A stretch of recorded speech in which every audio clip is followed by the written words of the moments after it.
Halo teman-teman, welcome to daily update untuk Bitcoin dan juga Ethereum. Kita akan coba update ya untuk hari ini pergerakan dari dua market tersebut bagaimana dan closing dari weekly kemarin itu seperti apa. Nanti kita akan coba bahas semua dalam satu video hari ini seperti itu ya.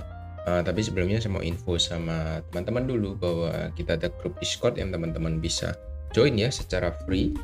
Cukup klik link yang ada di pin komen, di situ sudah saya sertakan ya untuk link join di Discordnya ya. Saya lebih sering untuk update di sana untuk newsnya, dan juga untuk update dari altcoin biasanya ada beberapa yang menarik ya. Kalau memang sudah lagi trending untuk marketnya, biasanya saya sering update di sana. Jadi teman-teman stay tune aja, bisa subscribe aja untuk channel Discordnya seperti itu ya. Thank you. Kita akan langsung lanjut ya ke update market. Saya akan buka di weekly time frame dulu untuk Bitcoin ya. Kita lihat untuk weekly-nya sebenarnya di minggu ini kita still in maintain ya di area support dan resisten yang sama sebenarnya ya. Ini ada area support dan resisten yang still sama di hold, tapi dia membentuk tail atau ekor di ini. Ekornya ini di awal minggu kemarin ini ya, kita lihat di minggu kemarin kita lihat dia membentuk ekor dan dia close-nya di atas area inside bar-nya. Jadi so far masih cukup bagus ya. Saya melihat kita masih maintain dalam satu area inside bar yang sama di box warna orange ya. Kita melihat. Lalu di minggu ini bagaimana? Saya masih melihat ini kita mungkin akan masih sideways ya dalam beberapa waktu ke belakang, dan mungkin kita akan sedikit mengambil liquidity grab di area 65.000, dan ini sudah di hit lagi ya 65.000. Hari Senin kemarin kita melihat ini sempat drop ya. Cukup masuk akal ya kalau kita lihat Senin, Selasa, Rabu. Mungkin maksimal hari Rabu kita akan drop untuk membentuk ekor dulu. Setelah itu baru kita akan melihat apakah Bitcoin itu akan maintain seperti di minggu kemarin ya. Dia akan maintain di area inside bar-nya kembali ya, membentuk doji mungkin di area sini, ataukah nanti dia akan drop lagi ke bawah mencari area support barunya, atau mengambil ya liquidity atau area long-nya ya. Area long dari likuidasi di bawah ini ya. Kita lihat, saya coba tunjukkan dalam chart 3 bulan ya, karena memang kita masih dalam keadaan sideways. Jadi saya ambil chart 3 bulan. Sebenarnya teman-teman bisa lihat di sini ada area kuning yang sudah dibantai untuk area long-nya. Long posisi ini sudah banyak yang dibantai dengan area maksimalnya ada di 63.500 ya. Jadi teman-teman bisa lihat. Setelah itu ini kosong, baru kita melihat ada area long lagi yang cukup besar di area 60.000. Jadi kemungkinan dia akan hit dulu ya area 63.600 ini, masih ada possibility sih saya melihat, sebelum nanti kita akan melanjutkan untuk mengambil short liquidation-nya yang ada di atas. Seperti itu. Jadi 63.500 itu masih cukup jauh ya. Mungkin kita kalau dia mau turun, kita mungkin masih ada possible untuk turun di area bawah ini, area mid, sebelum nanti kita akan melanjutkan kenaikannya. Seperti itu. Itu sih yang bisa saya lihat dari weekly time frame dari Bitcoin itu sendiri. Semoga bisa membantu ya untuk teman-teman yang bingung ya kenapa kok hari Senin kemarin turun, hari Selasa ini juga masih turun 2% juga. Kita masih untuk mencari area low-nya yang baru seperti itu. Jadi ya sabar-sabar dulu aja untuk sekarang. Tapi hal yang menarik, kita cukup bertahan di area moving average 90 di sini. Teman-teman lihat di sini ada area moving average dan juga area support, area box warna hijau di sini. Teman-teman bisa juga cek ya di sana ya. Area support ini sudah saya mark untuk waktu yang lama 65.000. Saya coba bulatkan. Nah, di sini ada 65.000 ini merupakan area support yang sangat kuat, dan tadi pagi dia sudah di retest ya. Sempat close di bawah 65.000, tapi ternyata closing di daily-nya masih belum sih ya, masih cukup lama. Tapi harusnya kalau kita close di atas 65.000 ini, saya cuma bisa kategorikan dia sebagai liquidity grab aja seperti itu. Jadi masih cukup bagus, dan time frame 1 jam kita coba cek. Untuk 1 jamnya masih belum ada tanda-tanda bahwa kita akan reversal dalam waktu yang dekat ya. Kita masih punya satu area supply yang sama di sini. Ini menjadi area supply, teman-teman bisa cek ya. Kalau kita berhasil close di atas area 67.300 ya, close dan retest, ini menjadi opportunity kita untuk kembali follow up di Bitcoin dan kawan-kawannya. Harusnya kalau Bitcoinnya rebound, untuk altcoin dan kawan-kawan itu juga akan memberikan opportunity yang sama seperti itu. Jadi semua altcoin akan mengikuti, termasuk Ethereum seperti itu ya. Teman-teman bisa pantau sendiri. Kalau saya lihat sih di sini kita masih punya satu trendline juga ya. Ternyata masih belum di breakout. ya so far sabar-sabar dulu untuk sekarang gitu, karena memang market masih membentuk lower high lower low yang cukup konsisten seperti itu. Dari moving average 90-nya juga sama sih, masih dalam area bearish ya. Di sini tidak perlu kita pakai garis apapun, sebenarnya juga bisa mengidentifikasi ya bahwa kita masih dalam area bearish yang sama seperti itu. Jadi 1 jamnya masih bearish, daily-nya kita masih retest di area support penting, so sabar-sabar dulu. Belum ada tanda-tanda kita akan reversal dalam waktu dekat ya. Tapi kalau kita coba cek dari economic calendar, sebenarnya kita punya beberapa news penting ya di hari Selasa, Kamis, dan Jumat ya. Teman-teman bisa lihat ini semua bintang 3. Hari Rabu kita ada libur ya, pasti akan ada low volatilitas. Hari Kamis berarti ya, kalau Rabunya libur, berarti hari Kamisnya kita akan ada low volatility ya di market, karena holiday, United States itu libur, so market ETF juga libur. Jadi pasti akan ada low volatility di sana. Tapi hari Selasa kita ada core retail sales month on month. Jadi retail salesnya dalam 1 bulan akan dicoba dilihat ya.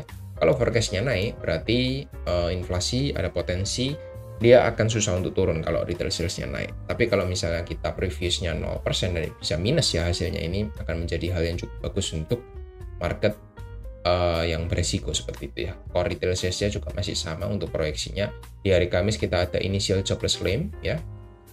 Jobless claim-nya turun ya, forecast-nya previous 242, forecast-nya 235. Kalau saya melihat dari forecast data-datanya, ini ada mengidentifikasi bahwa market US itu sedikit mengalami pembaikan seperti itu. Tapi kita nggak tahu, kita masih harus tunggu untuk datanya seperti apa. Lalu hari Jumat kita ada PMI ya. Lalu ini nggak terlalu penting, Fed Monetary Policy Report. Ini cuma reportnya aja ya dari hasil meeting minggu lalu, jadi ya nggak terlalu penting menurut saya. Cuma PMI ini yang cukup penting menurut saya, jadi teman-teman bisa wait and see dulu. Hari Selasa, Kamis, dan Jumat kita akan ada news, jadi harusnya akan memberikan dampak volatilitas di market. Semoga itu akan memberikan dampak yang cukup baik, jadi market crypto bisa kembali rebound dan market-market yang berisiko lainnya juga bisa mengikuti seperti itu. Itu yang bisa saya lihat dari Bitcoin ya. Lalu kita coba cek dari ETF flow ya. Kita 3 hari dalam posisi minus ya. Ini BIT ini BlackRock masih belum keluar datanya. Tapi harusnya kalau dia cuma inflow kecil ya, kita lihat 3 hari ke belakang dia inflow-nya kecil. So far kita masih minus ya. Ini 146 miliar dolar kita minus. Sudah 6 hari berarti ya kita mengalami outflow ya, meskipun 1 hari ini inflow, cuma inflow-nya nggak sebanding dengan outflow-nya. Tapi teman-teman nggak bisa lupa bahwa di tanggal 4 Juni 456 kita ada inflow cukup besar. Jadi outflow sini cukup lumrah ya, saya bisa bilang cukup lumrah atau cukup tidak mengkhawatirkan, karena ya mereka inflow, mereka juga pasti ada yang outflow gitu di market ya. Apalagi institusi itu kan juga banyak ya, ada dana pensiun, lalu ada big player ya, atau old money yang masuk, itu mereka juga pasti ada yang taking profit, mereka ingin secure cash dulu karena memang melihat ketidakpastian di ekonomi seperti itu dan sebagainya. Jadi ya ini menyangkut banyak orang, tapi dalam bentuk ETF ya, jadi ya sudah pastilah ada jual dan beli di sana gitu. Tapi kita bisa lihat untuk GTPC ya, untuk aksi penjualannya ini yang cukup bagus ya, dia cukup melemah, tidak sampai 100 miliar dolar, hanya 1 hari yang overlap. Setelah itu kita lihat dia cuma jual kecil-kecil ya untuk GTPC-nya.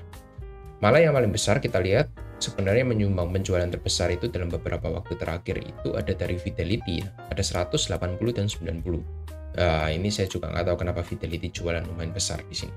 Tapi kalau kita lihat tanggal 4 dan 5, yaitu inflow juga besar juga, sekitar 600 miliar dolar ya. Jadi ya outflow sekitar 300, inflow 600 ya masih oke ya, kita masih total net 300. Jadi ya nggak ada yang, sebenarnya masih cukup baik-baik saja sih semuanya ya, masih oke lah ya, nggak yang gimana-gimana gitu outflow-nya. Bahkan koreksinya pun saya lihat ini koreksinya juga korektif juga ya, kita naiknya impulsif ke atas, di sini impulsif, di sini turunnya dia butuhkan 3 wave gitu ya, korektif ya, ABC ya.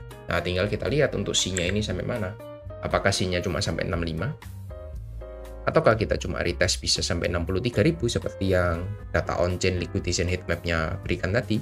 Kita bisa drop sampai 63 baru kita rebound. Nah, ataukah kita drop lagi malah sampai 60.000, kita nggak tahu. Itu yang masih perlu kita lihat sama-sama seperti itu. Jadi nggak ada yang bisa prediksi market ya. kita hanya bisa mengantisipasi saja, tapi dari time frame kecil yang bisa saya lihat, ini belum mengindikasikan adanya reversal dalam jangka waktu dekat. Itu saja yang bisa saya sampaikan sama teman-teman ya. Lalu dari dominance Bitcoin kita lihat untuk di daily time frame dan weekly time frame ya. Weekly-nya sudah saya infokan, kita ada rejection ya. Weekly-nya kita ada rejection di sini membentuk hammer ya. Tapi untuk daily-nya kita lihat meskipun baru 2 hari, kita lihat di sini ada inflow yang cukup masif ya. Kita lihat ya. Bahkan membentuk candlestick hijau, mengoverlap semua candlestick merah di minggu kemarin. Kalau ini bisa bertahan sampai hari Kamis sih saya cukup pesimis ya bahwa kita bisa rebound ya, terutama untuk altcoin dalam waktu dekat, karena ada potensi memang 58% ini akan di reclaim kembali sebelum dia drop ke bawah dengan signifikan seperti itu. Tapi selama kita masih, ya ini jarang orang bahas ya, tapi selama kita masih optimis bahwa Bitcoin itu masih bisa ke 100 dan 150 ribu, sebenarnya untuk dominance-nya ini masih ada chance untuk naik ke atas lagi. Kenapa?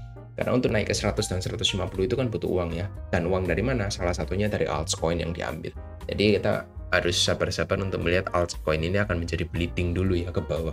Nah, nanti baru kita lihat Bitcoin-nya apakah bisa naik dengan fast ataukah dia cukup korektif, ya kita nggak tahu. Tapi yang bisa saya lihat dari weekly time frame di dominance Bitcoin-nya, marketnya sekarang membentuk rising wedge ya. Kita lihat kenaikannya sudah mulai melandai dan cenderung struggling dia untuk bertahan di sana. Harusnya soon kita akan melihat dia akan drop bawah seperti itu. Dan momen-momen drop ini ya kita tunggu sama-sama gitu ya. Selama kita nggak drop ke bawah ya kita akan cukup bleeding ya. Bahkan kita sudah dari bulan April awal ya, kita masih dalam satu area inside bar yang sama sebenarnya ya. Dia nggak naik dan juga nggak turun gitu. Nah ini yang membuat kita cenderung agak was-was gitu ya, dia masih dalam area inside bar. Kalau minggu ini dia berhasil close di atas area 56%, ya 58 ini akan dengan mudah harusnya dia akan menuju sana. Tapi kalau kita masih dalam area rejection yang sama, dicek dari 56%, ya kita mungkin akan melihat topnya itu ada potensial di 56 ini kita sudah mencapai area topnya. Dan ya soon kita akan drop juga ke bawah gitu. Tinggal kita lihat antara 56 atau 58. Nah, di 2% ini menjadi area space-nya gitu ya. Antara batas jaraknya gitu.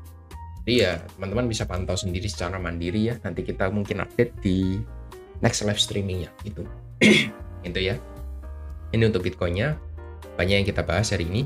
Lalu dari Ethereum Bitcoin kita lihat ini masih dalam satu area koreksi ya.